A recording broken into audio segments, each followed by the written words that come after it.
नमस्कार रकमारी रान्ना बान्नाय आपनादेर सबाइके आबारो अनेक अनेक स्वागत। प्रचंड गरम पड़ेছে আর এই গরমে কিন্তু রান্নাঘরে বেশিক্ষণ থাকা যাচ্ছে না, তাই খুব কম সময়ের মধ্যে সুস্বাদু একটা খাবার বানানোর প্রচেষ্টা সবাই করে চলেছে। তো সেরকমই একটা রেসিপি নিয়ে আজ আমি চলে এসেছি। খুব কম সময়ে আর খুব কম উপকরণে হয়ে যাবে আর খেতেও খুব সুস্বাদু। আমার আজকের রেসিপি মাছের ভর্তা বা মাছ মাখা। তো চলুন বন্ধুরা দেখে নেওয়া যাক আমার এই ভিডিওটিতে কিভাবে আমি মাছের ভর্তা বানাই। পুরো ভিডিওটা শেষ পর্যন্ত দেখার অনুরোধ রইল। মাছের ভর্তা বানানোর জন্য এখানে আমি 4 পিস রুই মাছ নিয়ে নিয়েছি, 2 পিস পেটির মাছ নিয়েছি আর 2 পিস দাগার মাছ নিয়েছি। আপনারা কিন্তু শুধু পেটি বা শুধু দাগার পিস দিয়েও এই রেসিপিটা করতে পারেন। আর এখানে আমি রুই মাছ নিয়েছি, আপনারা চাইলে কাতলা মাছও ব্যবহার করতে পারেন। মাছটা কেটে পরিষ্কার করে ধুয়ে জল ঝরিয়ে নিয়েছি। এবার আমি মাছটা ম্যারিনেট করে নেব। ম্যারিনেশনের জন্য আমি এখানে দিয়ে দিলাম পরিমাণ মতো হলুদ, দিয়ে দিচ্ছি পরিমাণ মতো লবণ, আর এখানে অ্যাড করে দেব সামান্য পরিমাণে লঙ্কার গুঁড়ো। প্রায় হাফ চা চামচ পরিমাণ আমি লঙ্কার গুঁড়ো অ্যাড করলাম। এবারে সব কিছু দিয়ে মাছটা খুব ভালো করে ম্যারিনেট করে প্রায় আধ ঘন্টা রেখে দেব। তারপর আমি মাছটা ভাজবো। মাছ ম্যারিনেট করে একটু বেশি সময় রেখে দিলে মাছের মধ্যে লবণ হলুদ ভালোভাবে ঢুকে যায়, ফলে মাছটা খেতে ভালো লাগে রান্নার পর। আপনারা যখন বাড়িতে মাছের ভর্তা বানাবেন তখন চেষ্টা করবেন একটু বড় সাইজের মাছের পিস দিয়ে মাছের ভর্তা বানানোর, কারণ বড় সাইজের মাছের পিসের কাঁটা বাছতে খুব বেশি সময় লাগে না। মাছটা ম্যারিনেট করে রেখেছি, প্রায় আধ ঘন্টা হয়ে গেছে। এবার আমি মাছটা ভেজে নেব। ফ্লেম অন করে কড়াইতে পরিমাণ মতো সর্ষের তেল দিয়ে তেলটা ধোঁয়া ওঠা গরম করে নিয়েছি। এবার আমি ম্যারিনেট করা মাছের পিসগুলো এক এক করে তেলের মধ্যে ছেড়ে দিচ্ছি। ফ্লেমটা মিডিয়ামে রেখে মাছগুলো আমি লাল লাল করে ফ্রাই করে নেব।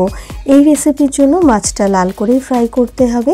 বেশি হালকা করে মাছটা ভাজলে কিন্তু এই রেসিপিটা খেতে খুব একটা ভালো লাগবে না। মিডিয়াম ফ্লেমে মাছগুলো আমি একদম লাল করে ফ্রাই করে নিয়েছি। এবার ভালো করে তেল ঝরিয়ে মাছগুলো আমি একটা আলাদা পাত্রে তুলে রাখবো। বন্ধুরা, আপনারা যদি কখনো মাছের ভর্তা না খেয়ে থাকেন তবে অবশ্যই আমার এই রেসিপিটা ফলো করে বাড়িতে অবশ্যই একবার মাছের ভর্তা বানিয়ে খেয়ে দেখবেন। খুব চটজলদি হয়েও যায় আর খেতেও বেশ ভালো হয়, আর খুব অল্প উপকরণে হয়ে যায়। মাছগুলো তো তোলা হয়ে গেল। এবার মাছ ভাজা ওই তেলের মধ্যেই আমি দিয়ে দিচ্ছি কয়েক কোয়া রসুন, আর দিয়ে দিচ্ছি সেই সঙ্গে 2টো শুকনো লঙ্কা। এবার শুকনো লঙ্কা আর রসুনটা ভালো করে ফ্রাই করে নেব। বড় বড় 4 পিস মাছের জন্য আমি এখানে 6 কোয়া রসুন ব্যবহার করেছি, তবে আপনারা আপনাদের স্বাদ অনুযায়ী রসুনের পরিমাণটা কম বেশি করতে পারেন। শুকনো লঙ্কাটাও ভাজা হয়ে গেছে, শুকনো লঙ্কাটাও তুলে নিলাম, আর 2-1 নেড়ে নিয়ে রসুনটাও আমি তুলে নেব। রসুনগুলো দেখুন বন্ধুরা আমি লাল করে ফ্রাই করে নিয়েছি। এবার আমি রসুনগুলোও তুলে নিচ্ছি।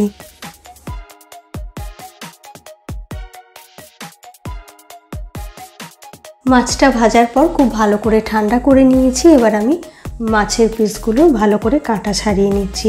এই কাঁটা ছাড়াতে একটু সময় লাগে, দাগার পিসগুলোর কাঁটা ছাড়াতে একটু সময় লাগে, তবে পেটির পিসগুলোর কাঁটা ছাড়াতে কিন্তু একদমই কম সময় লাগে।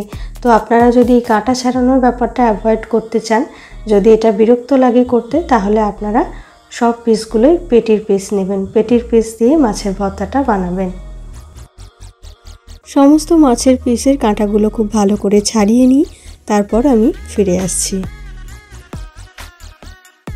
সব মাছের পিসগুলোর খুব ভালো করে আমি কাঁটা ছাড়িয়ে নিয়েছি। দেখুন বন্ধুরা খুব ভালোভাবে কাঁটা ছাড়ানো হয়ে গেছে মাছের পিসগুলো।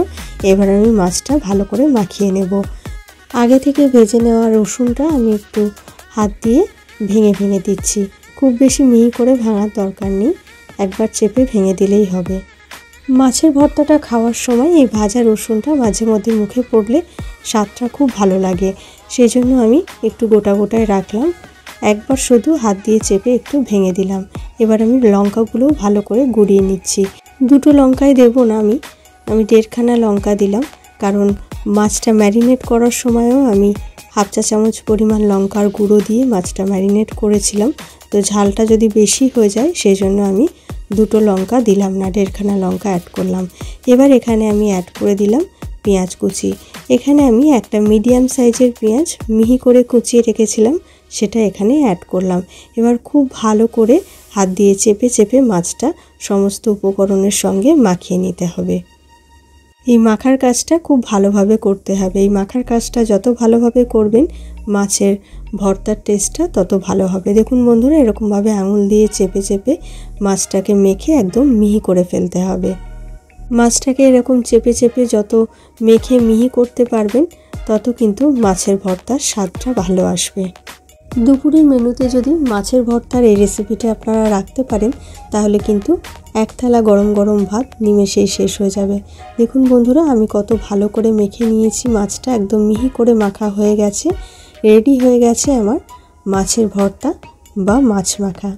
আজকের এই মাছের ভর্তার রেসিপি আপনাদের কেমন লাগলো অবশ্যই আমাকে কমেন্ট বক্সে কমেন্ট করে জানাবেন। আর ভিডিওটা ভালো লাগলে একটা লাইক করে দেবেন, আর আমার চ্যানেলটিকে সাবস্ক্রাইব করে পাশের বেল বাটনটা প্রেস করে রাখবেন। তাহলে আমি যখনই আমার চ্যানেলে কোনো নতুন ভিডিও আপলোড করব আপনাদের কাছে নোটিফিকেশান পৌঁছে যাবে। ফিরে আসবো আবার একটা নতুন রেসিপির ভিডিও নিয়ে। আপনারা ভালো থাকবেন, সুস্থ থাকবেন। নমস্কার।